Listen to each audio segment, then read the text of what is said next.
Hello everyone, this is Dr. Humanist again. Let us now discuss about myasthenia gravis. So it is, as we all know, neuromuscular junction disorder characterized by weakness and the fatigue of the skeletal muscles.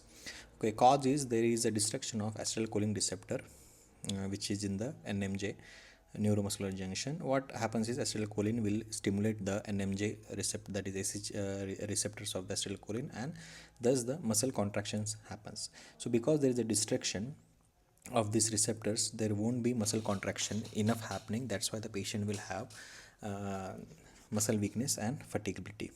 Okay, so what are the antibodies present? One is anti acetylcholine receptor antibodies, which are common in most common presently, like 80% cases of myasthenia gravis. Other than that, anti-musk antibodies, anti LRP4 antibodies are present, which are rare. LRP4, like 1 to 3% cases of the myasthenia gravis will have this. What is the role of thymus?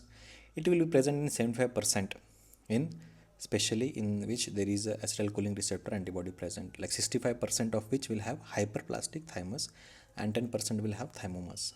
That's why one of the treatment in myasthenia gravis is thymectomy. Prevalence is around 200 in 1 lakh population. Age groups, women are commonly affected, 3:2 ratio is there. Women, they'll have in early 20 to 30 and 30s, and if men are affected, 50s and 60s.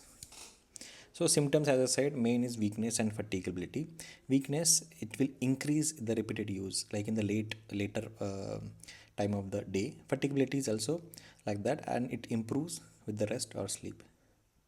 So disease course of the disease, it will be like exacerbations and remissions. Okay, especially in the first few years of the disease. Triggers can be anything. Like most commonly, it will be infections like URTI, UTI, abdominal, etc., and systemic disorders like CLD, CKD that can trigger the crisis that is called myasthenia crisis.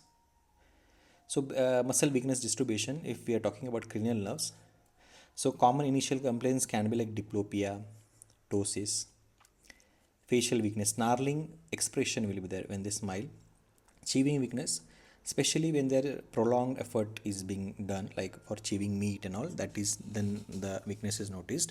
Speech, there will be nasal timbre, speech abnormalities will be there, and mushy quality of the speech, swallowing difficulties, and then bulbar weakness, especially in the presence of anti-musk antibodies, there will be respiratory depression. Then generalized weakness, 85% patient will have involving the limb muscles. So ocular myasthenia gravis is one entity in which the weakness is restricted to only extraocular muscles for 3 years. Limb weakness, often they are affected proximal and asymmetrical presentation of the weakness. DTR, deep tendon reflex, are not affected here.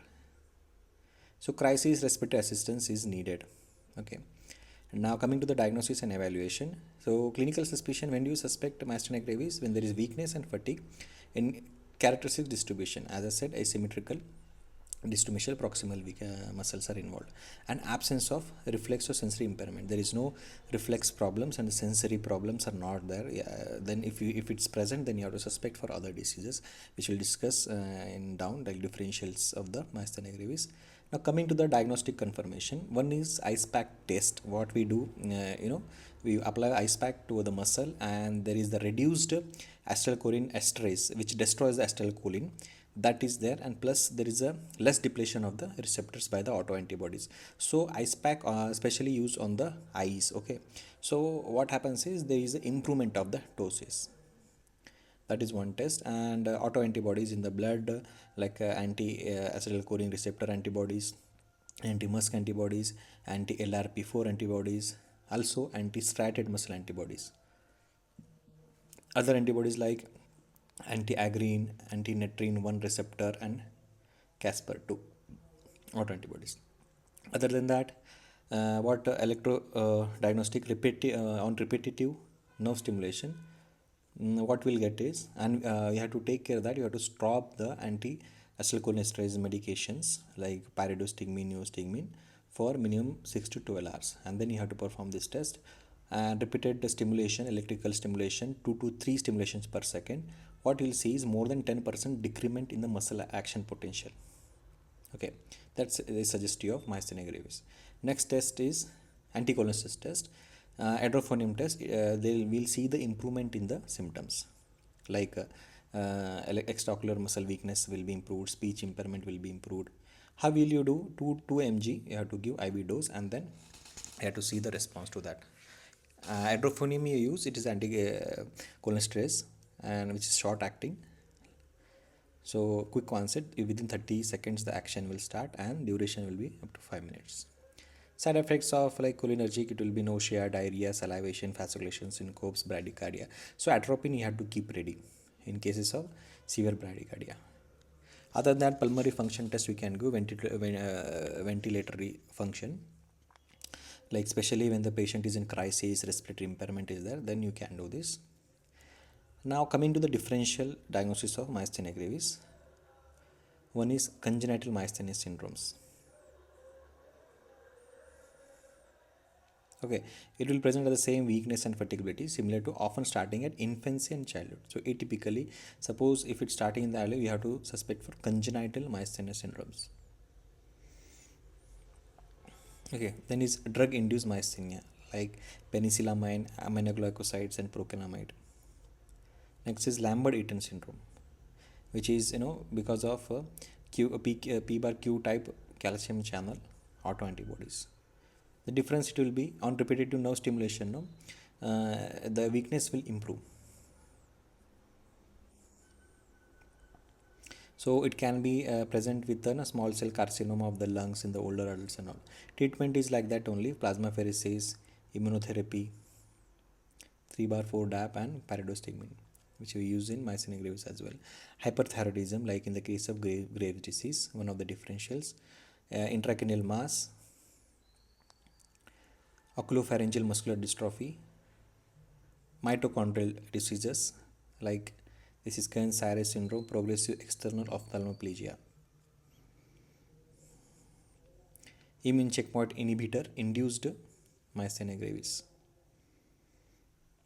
Next is botulism, which is we have to rule out botulism in the cases suspected with myasthenia gravis. So it is caused by Clostridium botulism, as we all know. It can be transmitted by foodborne, wound, or infant botulism. That is, germinated spores in the GI tracts, like in the honey and all. It can cause clinical presentation: bulbar weakness like diplopia, dysarthria, dysphagia. Generalized weakness can progress to limb weakness and respiratory failure also. Autonomic dysfunction like paralytic areas, constipation, urine retention, dilated or poorly reflected pupils, and dry mouth. Mental status normal, it will be. Reflexes initially present, but it diminishes with disease as the disease progresses.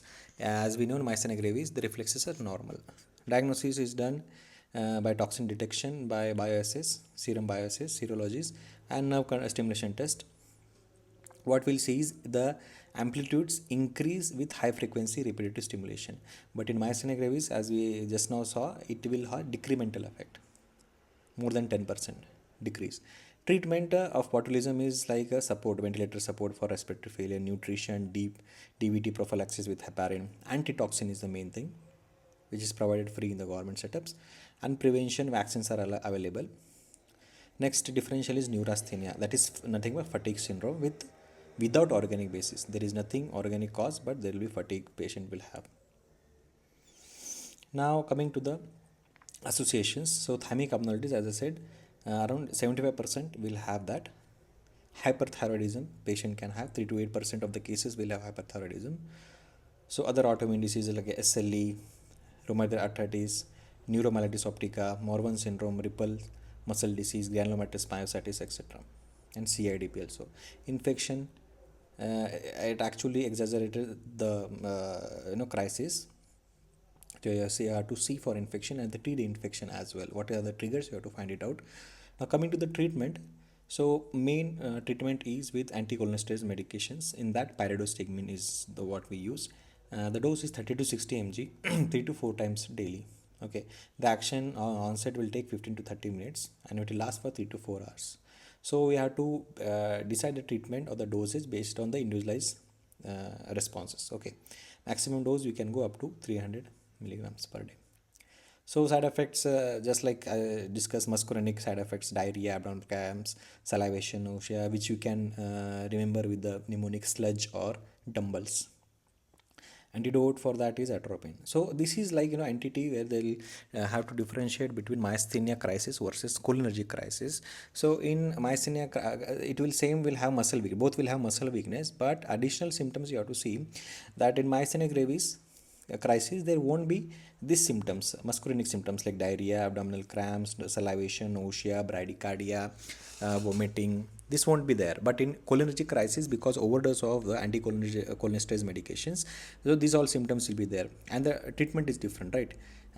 Like if this myasthenia crisis, you have to give more pyridostigmine, but in the cases of cholinergic symptoms, you have to give the antidote, that is atropine.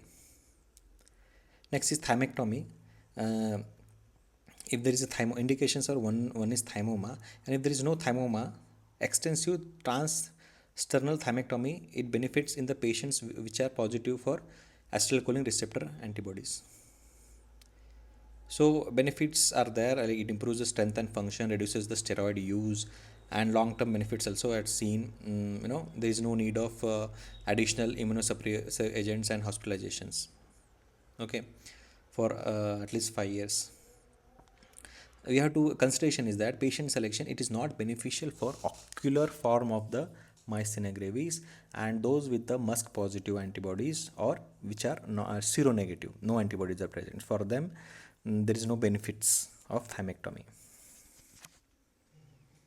and it should not be an emergency treatment. It should be prepared, patient should be prepared adequately by giving IVIG or plasmapheresis to remove the antibody load from the blood.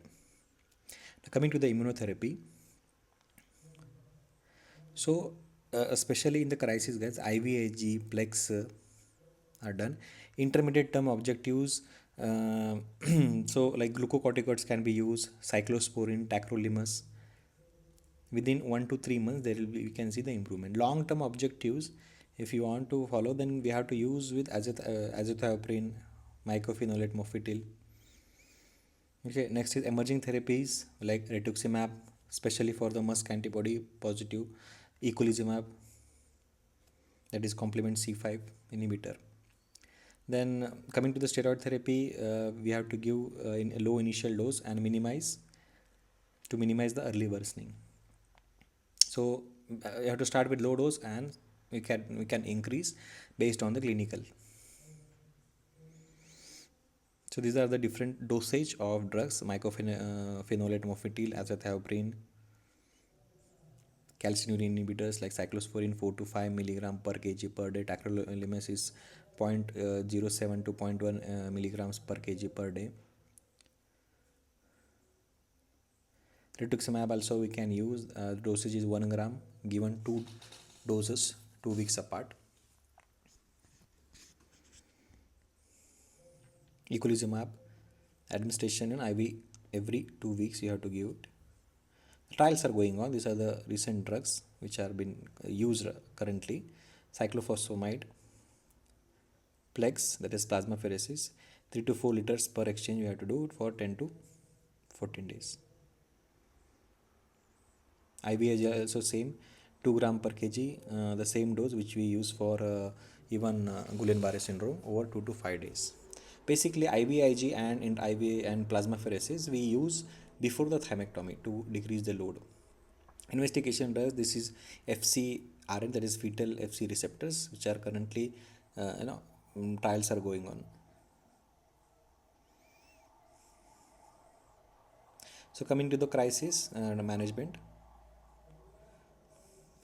So what we have to do is early and effective antibiotic therapy to see what are the triggers.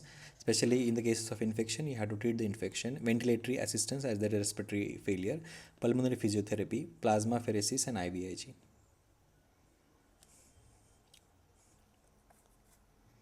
It happens differently because recurrent infections, immediate treatment, and immediate treatment is critical. Differential diagnosis, as I said, cholinergic crisis, as the patient is also taking anticholinesterase in this thing medications, so it can also be one of the differential, and we can differentiate based on the that symptoms which I discussed: salivation, bradycardia, diarrhea, vomiting, and all, etc. So these are the different drugs that exacerbate the myasthenia gravis.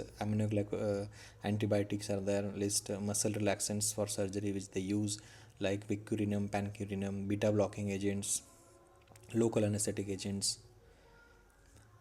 botox therapy, quinine derivatives, magnesium, penicillamine, and checkpoint inhibitors.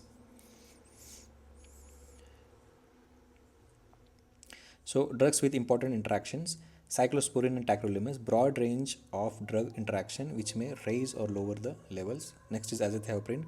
Avoid allopurinol combination may result in myelosuppression. So this is the brief discussion of myasthenia gravis. Thank you.